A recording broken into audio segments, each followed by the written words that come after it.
lecture in literary criticism. My name is Dr. Fuzi Slisli. Today we will talk about Russian formalism. This is one of the most important schools of literary criticism in the 20th century. It's so important that almost every school of literary criticism that we have today owes a debt to Russian formalism. Briefly, Russian formalists, what they did most, that was most important, they specified the subject of literary criticism. As we will hear from the details that I will be presenting, Russian formalism specified the subject, the topic of literary criticism, and tried to illustrate the specific methods and tools that need to be used in literary criticism. Before that, literary criticism was a subject that everybody tried to claim a part of. You find historians who talk about literary criticism and people who analyzed works of literature would often analyze them by reference to the historical period, and then they would go to discuss aspects that are part of history, or they would discuss the genius of the author and therefore would go and talk about psychology. But the subject of literature was not specific. It didn't have a topic. It seemed to be, literary criticism seemed to be just hanging between a number of disciplines without a discipline, without speciality of its own. So Russian formalists tried to put an end to this confusion and tried to establish and delineate the field of literary criticism. What should the literary critic be an expert of? What kind of things that a literary critic does that the historian or the psychologist or the philosopher doesn't do? So this is generally the greatest contribution, and it's only because Russian formalists did this work of specification. In fact, one of the names that they called themselves was specifiers. They wanted to specify the task, the specific task of literary criticism. And it's thanks to this work of specification that most of the later schools of literary criticism that came later in the 20th century managed to develop their ideas and their programs. So as a school, Russian formalism, first let me give you a definition of the Russian formalist movement. It's a school of literary scholarship that originated and flourished in Russia in the second decade of the 20th century. So this is the 1914, 15, 17, 18.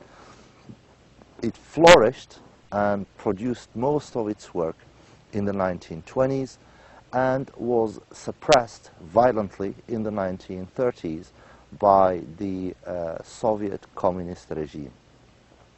It was championed, formalism was championed by unorthodox philologists and literary historians. These were literary historians who wanted to work outside the narrow constraints of the universities where they worked. They wanted to broaden their scope. People like Boris Eichenbaum, Roman Jakobson, Viktor Shklovsky, Boris Tomaszewski, and Yuri Tinyanov. Russian formalism started with two centers. It had two centers. The first was the Moscow Linguistic Center, or the Moscow Linguistic Circle. It was founded in 1915, and the second one was the Petrograd Society for the Study of Poetic Language, known by its acronym OPOYAZ. It was formed in 1916. Their project, as they stated it themselves in this book that was published after this conference they organized. The book was called Poetics, Studies in the Theory of Poetic Language. It was published in 1919. And they also stated their project in another book by Roman Jakobson, one of the most prominent Russian formalists, published in 1921, and the book title is Modern Russian Poetry. Of course, there is some historical facts that we need to keep in mind. This is a movement that was a product of a revolution. 1917 in Russia is the year of the Bolshevik Revolution that brought the Soviet Union into existence. Prior to 1917, before 1917, the discussion of literature in Russia was romanticized and was discussed mostly from a moralistic and religious perspective, or from a psychological perspective. After 1917, after the revolution, literature began to be observed and analyzed, right? So, which means that we don't read literature just to find some moral lesson or to find some sense of like ecstasy in it, but we study literature to observe its constituents, its characteristics, its specificities, and then to analyze how these components work together.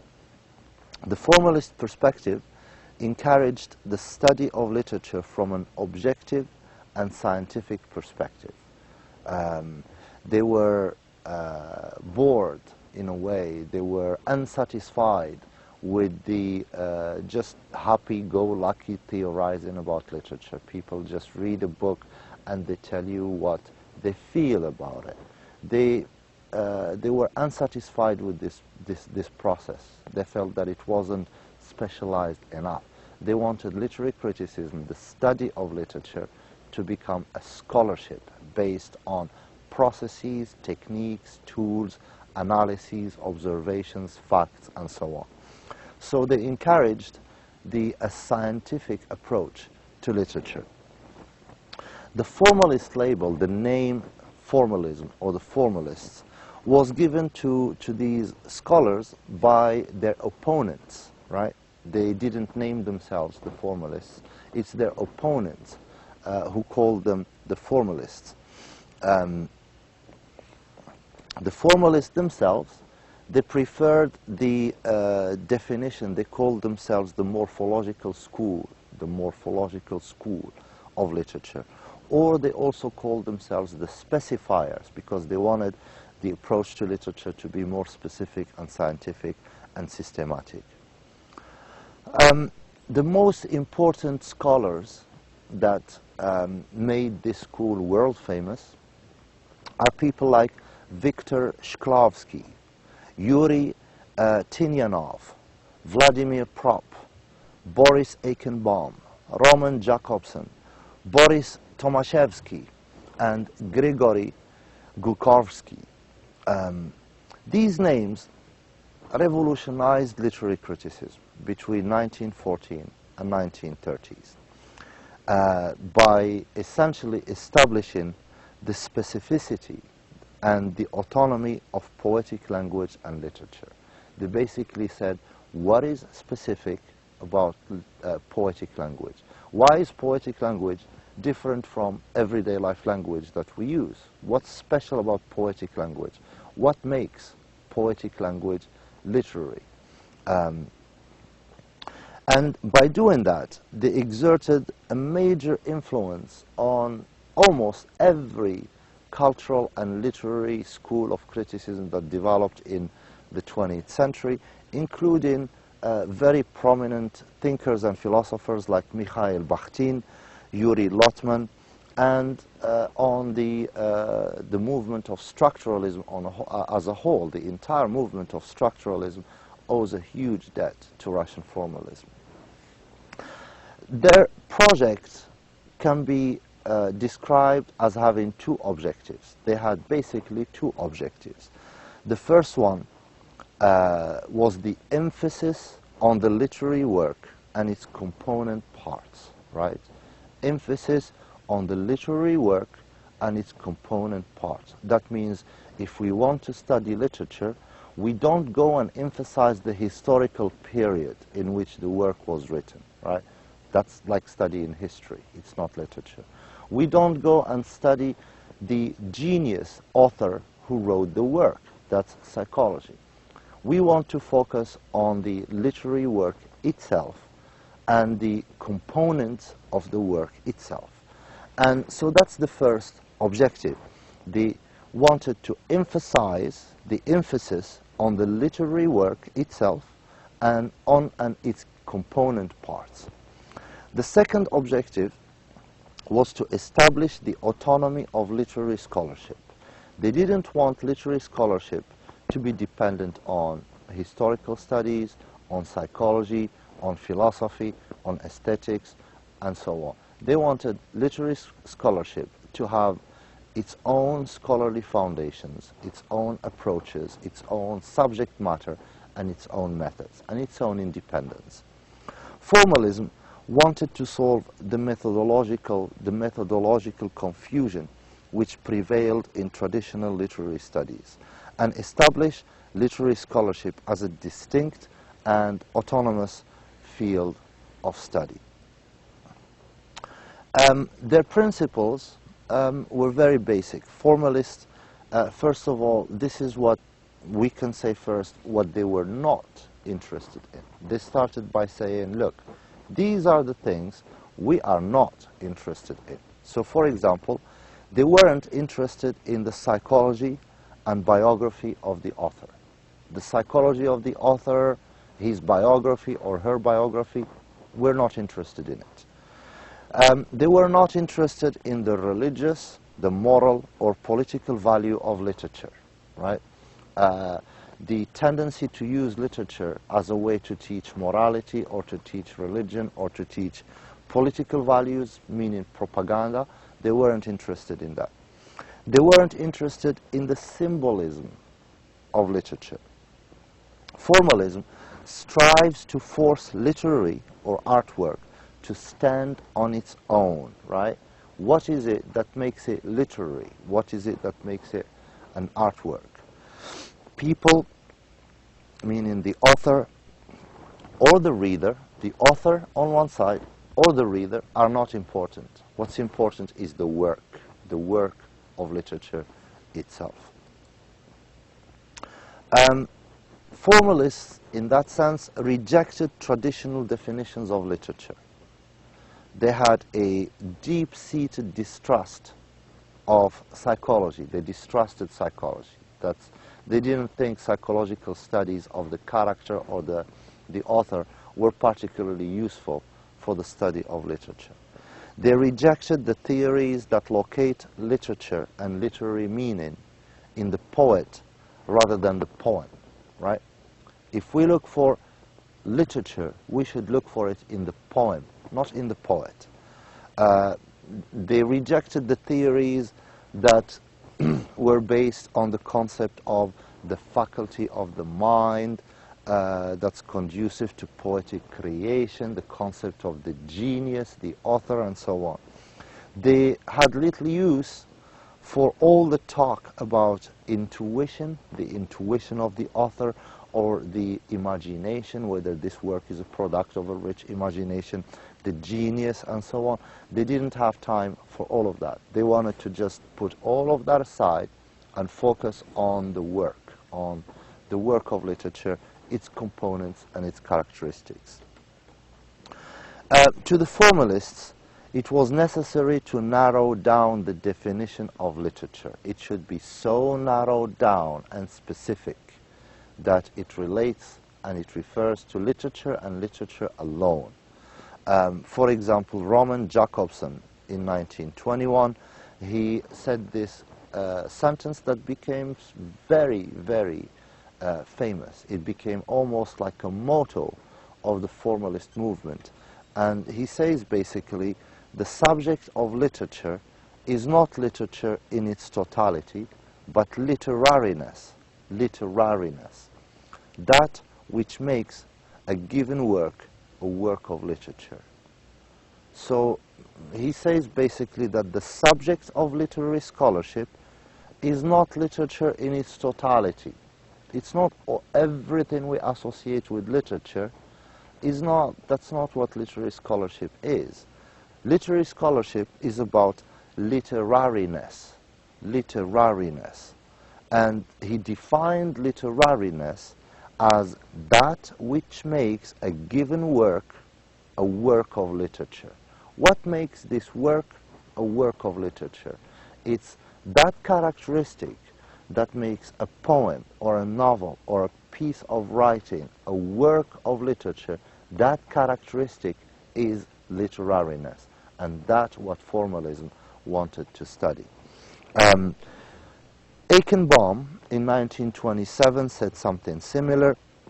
He said the literary scholar ought to be concerned solely with the inquiry into the distinguishing features of the literary materials. The literary scholar ought to be concerned solely, only, right, with the inquiry into the distinguishing features of the literary materials.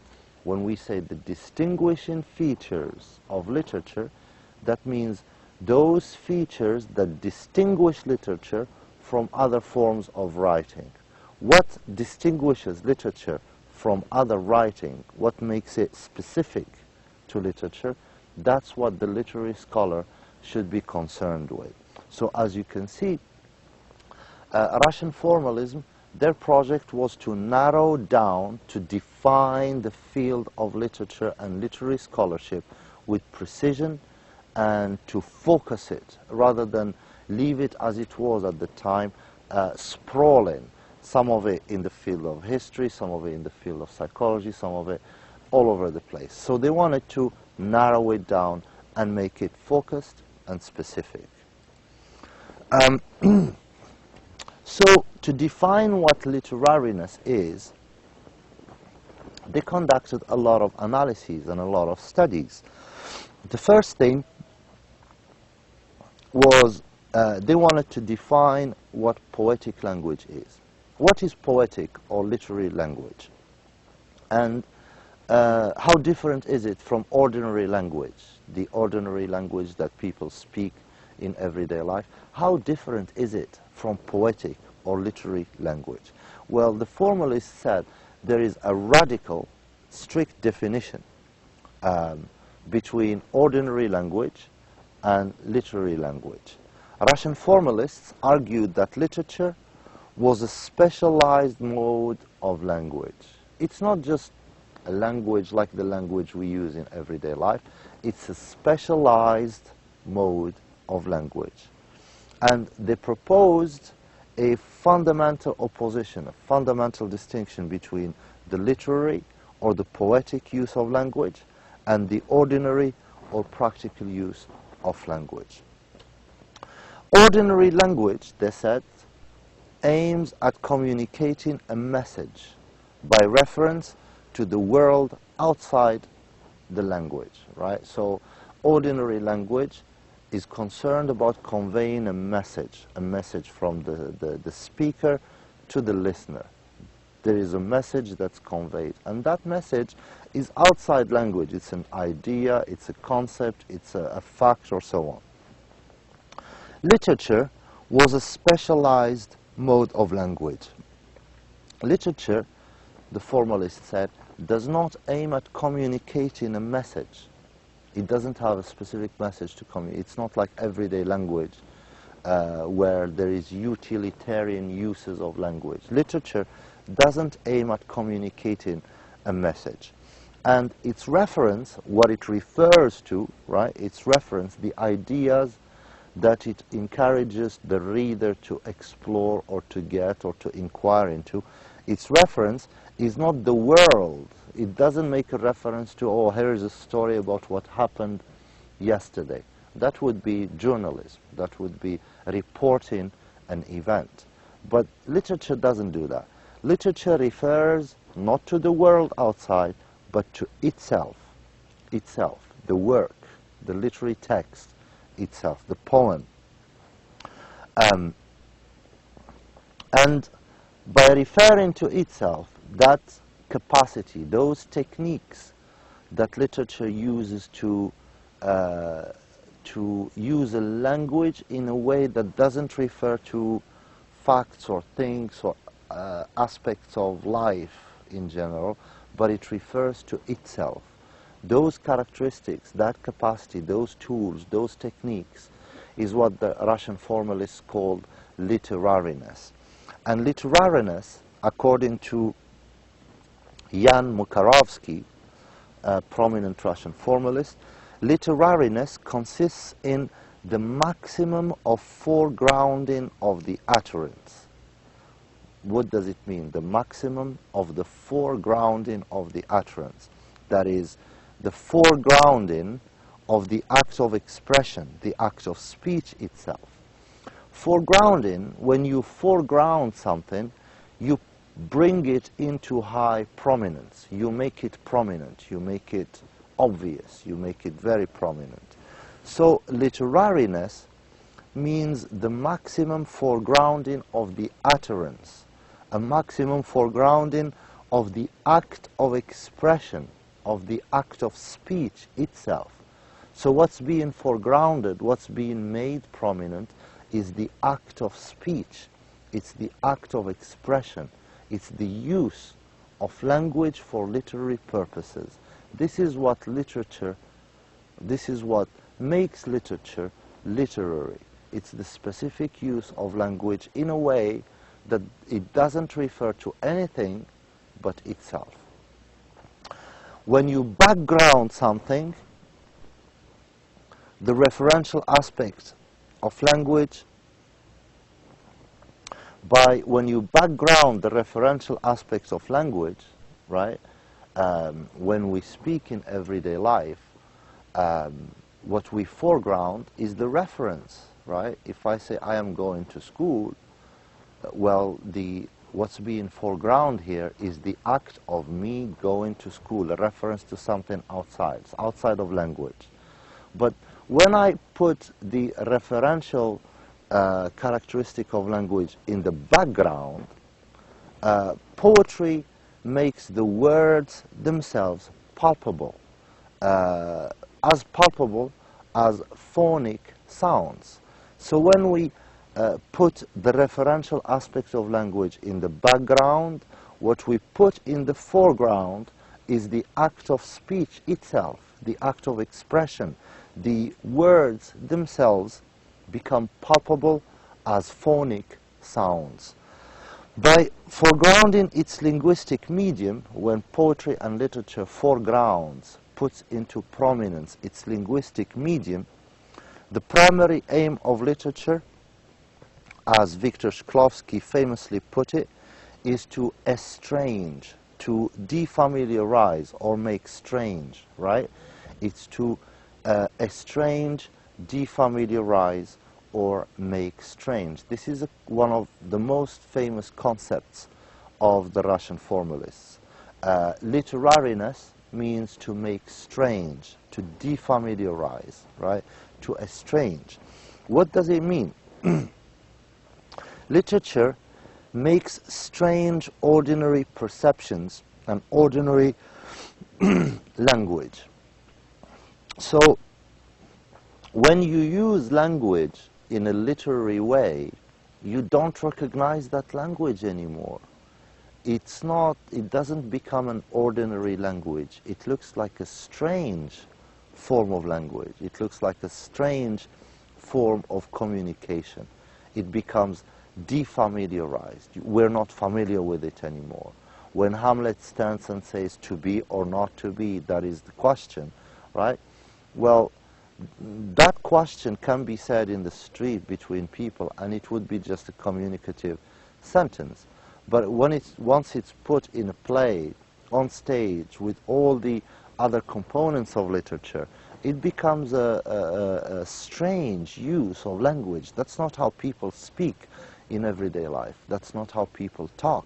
So literature shows the language itself being used in strange ways, in defamiliarized ways. And when it does that, it also creates strange forms of perception, strange forms of reading. There is new forms of reading. When we read or listen to a poem, we listen in a different way from when we listen to ordinary language. When we read, a poem, we also, when we listen to a poem, we listen in ways that are different to the ways we listen to ordinary language. Shklovsky's key term was making strange, to defamiliarize, to make strange, to disautomatization is also another word he used. This term received a wide currency. It became used not just by the formalists, but even later on by the structuralists, by post-structuralists, and it's still in common usage today. Jacobson, Roman Jacobson, claimed, also a prominent Russian formalist, he claimed that in poetry, the communicative function is reduced to a minimum. In poetry, the communicative function of language is reduced to a minimum. And language becomes strange. Shklovsky spoke of poetry as a dance of articulatory organs, the articulatory organs of speech. He describes poetry as a dance of the articulatory organ. That's what poetry is. Another important contribution of the Russian formalists is a distinction between form and content. So first of all, they make a distinction between poetic language and everyday language. Then they come up with the definition of literariness, then the definition of the concept of to estrange, to defamiliarize, to make strange, and then they make a distinction between form and content. Formalism rejected the traditional dichotomy of form versus content, which, as René Wellek and Warren put it, they say this distinction of form versus content, it cuts a work of art into two halves, a crude content and a superposed, purely external form. So the form-content distinction, they said, is useless. We don't need it. It cuts the work of art into two halves. The first half is a crude content, you know, the story of the play or the novel, and the crude content is superimposed, purely external, a superimposed, purely external form. To the formalist, verse or poetry is not merely a matter of external embellishment, such as meter, rhyme, alliteration, superimposed upon ordinary speech. So poetry is not simply the use of these stylistic techniques like meter and rhyme and alliteration, and we just superimpose those on ordinary speech. That's not what poetry is. Poetry is an integrated type of discourse, qualitatively different from prose, with a hierarchy of elements and internal laws of its own. So the distinction content versus form, it's gone. That's it. The formalists argue that the content and the form blend together, making up an integrated system that has quantitatively different from prose, from everyday ordinary speech, and with a hierarchy of elements and with internal laws of its own. Another important distinction that Russian formalists brought was the distinction between plot and story. Plot and story. Traditional criticism does not make a distinction between plot and story. Plot is, to the present, many people think plot. When we say the plot of a novel, they simply think it's the story of the novel. But the formalists disagree, and I think they were closer to Aristotle's definition of plot. Plot for Aristotle is not simply the story of a tragedy, but if you remember, Aristotle defines plot as the sequence of cause and effect sequences, the cause-effect sequence, and the way it is presented to the reader. The way that cause-effect sequence is presented, the presentation of that cause-effect sequence in the play to the reader. This is what he calls plot. And this is different from what people call the story. So Russian formalists, in a way, bring back this Aristotelian definition and end this confusion that simply sees plot as a story.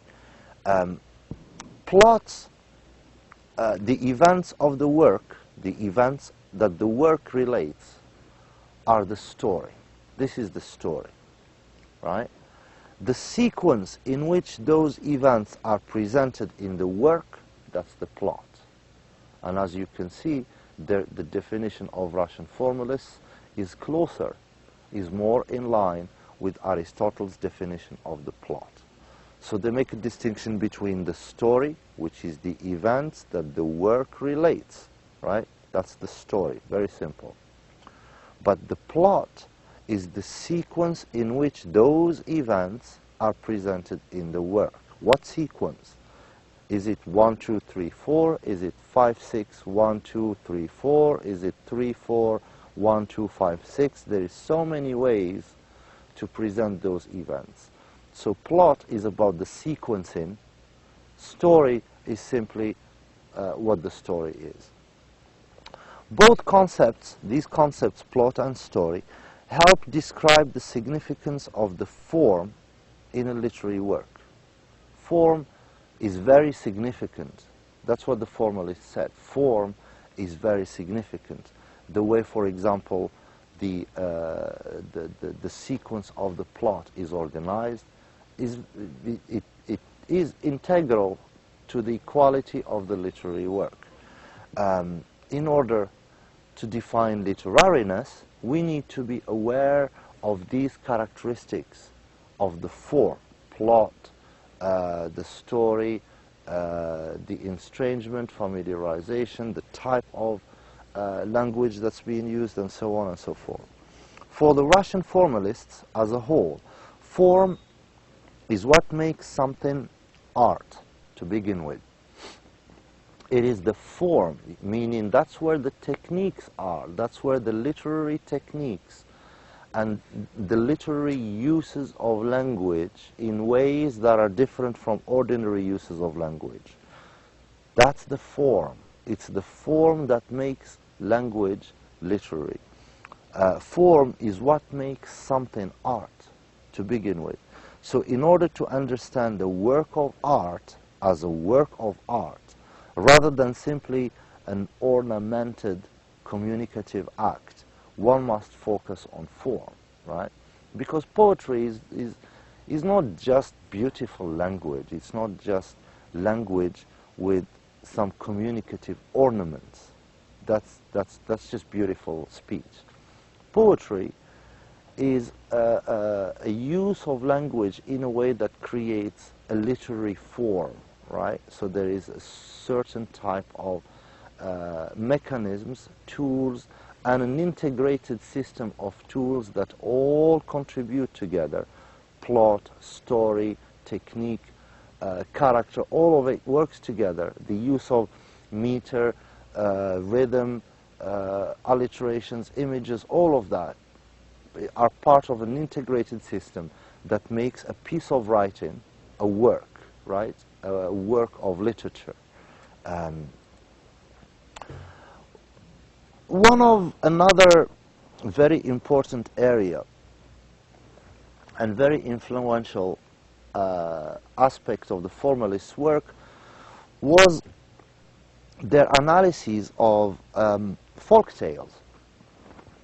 And a prominent example is the work of Vladimir Prop, mostly his book, The Morphology of the Folk Tale. This is one of the most influential formalist contributions to the theory of fiction.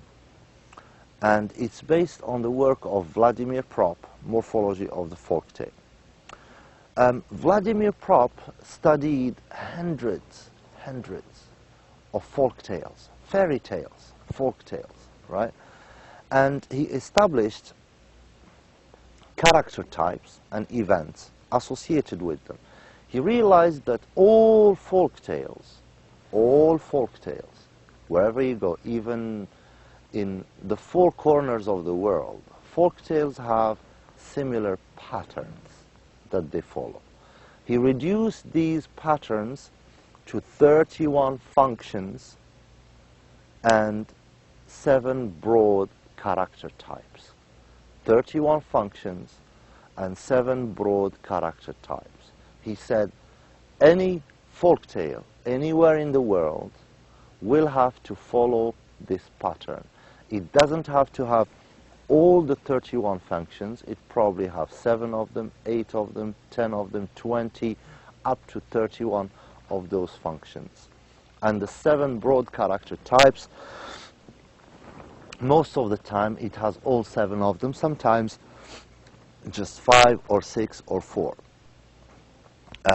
And Vladimir Propp said that these patterns, these 31 functions and these 7 character types can also apply to other forms of narratives. So I'll just explain these 31 functions to you very briefly. Any folk tale follows these patterns. For example, in any folk tale there is an element of the absentation. It starts with an absentation. One of the members of a family absents himself from home or is dead, right? The second function is called the interdiction, right? There is an interdiction is addressed to the hero. Don't do this, or do not open that door, or do not leave the house open when you leave. These are interdictions. And then the third function follows. It's a violation of the interdiction, where the interdiction is violated. The hero does leave the house open, or does open that door, or does the things that he was that there was an interdiction not to do. The fourth is reconnaissance, where the villain, there is a villain of course, the villain makes an attempt at reconnaissance, right? Number 5 is delivery. The villain receives information about his victim. Number 6 is trickery. The villain attempts to deceive his victim in order to take possession of him or his belongings. Number 7 is complicity. The victim submits to deception and thereby unwittingly helps his enemy. Number 8 is villainy or lack, where the villain causes harm or injury to the member of a family or to one member of a family, either lacks something or desires to have something. Number 9 is a function called mediation, misfortune or luck is made known. The hero is approached with a request or a command, go do this, or go liberate the princess, or go, capture the villain. And he is allowed to go, or he is dispatched. He is dispatched somewhere. We need you. Come over here. Number 10 is called the counteraction. The seeker agrees or decides upon counteraction. The hero accepts the challenge and takes it. Number 11 is a function called the departure. So the hero goes on his mission, right? Number 12 is called the first function of the donor. The hero is tested, interrogated, attacked, etc., which prepares the way for his receiving either a magical agent or a helper, an assistant. Number 13 gives us the hero's reaction. The hero reacts to the action of the future donor. Number 14 is called the receipt of the magical agent or the assistance. The hero acquires the use of a magical agent. Number 15 is the guidance. Then there is 16, the struggle, where the hero and the villain join in direct combat. Number 17 is branding. The hero is branded, meaning he is injured in a way that, remains like a brand on him physically. Number 18 is the function called victory. Here the villain is defeated.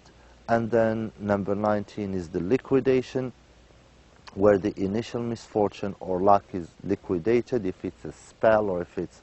Number 20 is the return, the hero returns home. Number 21, the hero is pursued on his way back. And number 22 is the rescue of the hero from the pursuit. Number 23, there is always an unrecognized arrival. The hero comes back home, but he's unrecognized, or he's in another country. Number 24 provides an unfounded claim. It's called the unfounded claim. A false hero presents himself to the community and claims to be the hero. Number 25 is a function in which there is a difficult task is proposed to the hero because they need to establish who is the real hero. And number 26, the task is resolved. It's called the solution. Number 27, the hero is recognized, right? It's called the recognition. Number 28, the false hero or villain is exposed. It's called the exposure. 29, the hero is given a new appearance. It's called the transfiguration. So he has a new appearance, wears nice clothes, and so on. Number 30, the villain is punished. It's called punishment. And the last one, number 31, and it's the one that most all fairy tales end with, it's the wedding, where the hero is married and ascends to the throne and becomes prince or king or so on. Vladimir Prop also, so these are the 31 functions. Any folk tale will have some or all of these functions. It might have 10, 15, 20, or 31. But you take these 31 functions and they apply on any folk tale. In fact, if you look at Vladimir Prop, his book, Morphology of the Folk Tale, he has there dozens of folk tales that you can see how, these 31 functions apply to. Vladimir Prop also devised 7 character types, and they apply they apply on all folk tales and even to other forms of narratives or stories or plays and so on.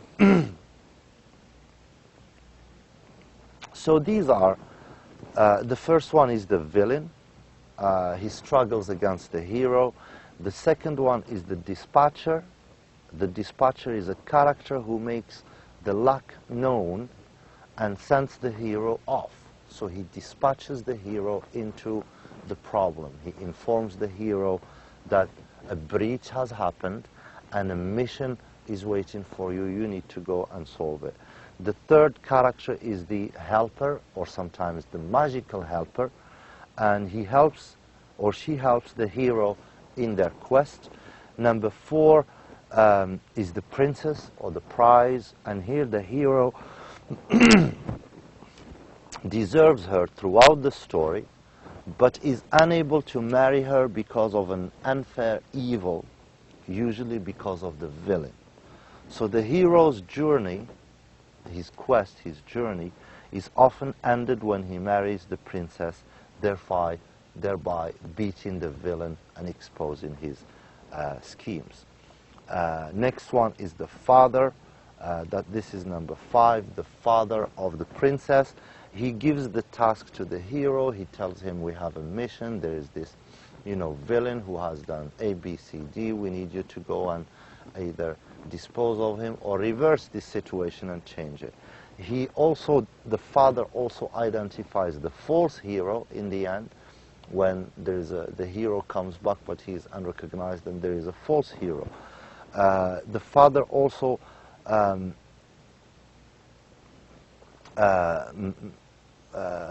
marries the princess to the hero. Vladimir Prop noted that functionally the princess and the father cannot be clearly distinguished, that they can be the same morphological character type. Number 6 is the donor. The donor is a character type that prepares the hero or gives the hero some magical object that helps him in achieving his mission. Number 7 is the hero or victim, he is the seeker or hero. He reacts to the donor and weds and marries the princess. This is the hero of the tale. And number 8 is the false hero. He takes credit for the hero's actions or tries to marry the princess. And very often, sometimes, the false hero and the villain are the same character type. So either we have 7 character type if they are the same. If the villain and the false hero are not the same, then we have 8 character types. More or less, this is the contribution of Russian formalism to contemporary criticism. I want to talk very briefly now about their legacy. What did they leave behind for literary criticism? The formalist school is credited even by its adversaries, people who opposed it. For example, in the Soviet Union, the Soviet regime opposed the formalists and, kicked them out of Russia, and most of them went and settled either in Prague, in Czechoslovakia, or in Paris, or eventually went to the United States. So even their opponents or critics, for example, Yefimov, the Russian critic Yefimov, he says the contribution of our literary scholarship lies, meaning Russian formalists, their contribution to literary scholarship lies in the fact that it has focused sharply on the basic problem of literary criticism and literary study. They focused it, first of all, on the specificity of its object, meaning literature. The object became very specific, that it modified our conception of the literary work and broke it into its component parts. It broke the literary work into its component parts. Also, it opened up new areas of inquiry, vastly enriched our knowledge of literary technology. Literary technology, I mean the fact that we can talk now about literary technology. Before we talked about style or technique. Now with Russian formalists, we talk about literary technology, that the writer or the poet or the literary person deploys an entire system of literary technology. The formalist also, he says, raised the standards of our literary research and of our theorizing about literature and affected, in a sense, a Europeanization of our literary scholarship. This is especially relevant for Russia. Russian literary scholarship used to be separate from European tradition, but with the formalists, with the formalist school, the Russian tradition of literary criticism and literary scholarship, became integrated with the European tradition of literary scholarship. Poetics, he says, poetics became an object of scientific analysis, a concrete problem of literary scholarship. This is a quote basically from their opponent explaining their contribution to literary scholarship. Russian formalism also gave rise to the Prague school of semiotics, or the Prague school of structuralism, that appeared in the 1920s. And also Russian formalism provided a model for the literary wing of French structuralism. French structuralism had a very powerful literary wing in the 1960s and 70s. We will talk about that. This is the wing of Roland Barthes, Gérard Genette, Tsvetan Todorov, Julia Kristeva, Greimas, and other French structuralists. This is the literary wing of French structuralism. Without the contribution of the Russian formalists, that French structuralism would not be possible. The literary theoretical paradigms that Russian formalism inaugurated are still with us and still has a vital presence in the theoretical discourse of our day. And all in all, in general, all contemporary schools of criticism owe a huge debt to Russian formalism. So this, in general, is the contribution, the ideas of Russian formalism to 20th century literary criticism, and briefly also their legacy, the legacy that they left behind and benefited the movements behind them. And that brings us to the end of this session. Thank you so much for listening. And I'll see you in our 8th lecture, inshallah. Wassalamu alaikum wa rahmatullahi ta'ala wa barakatuh.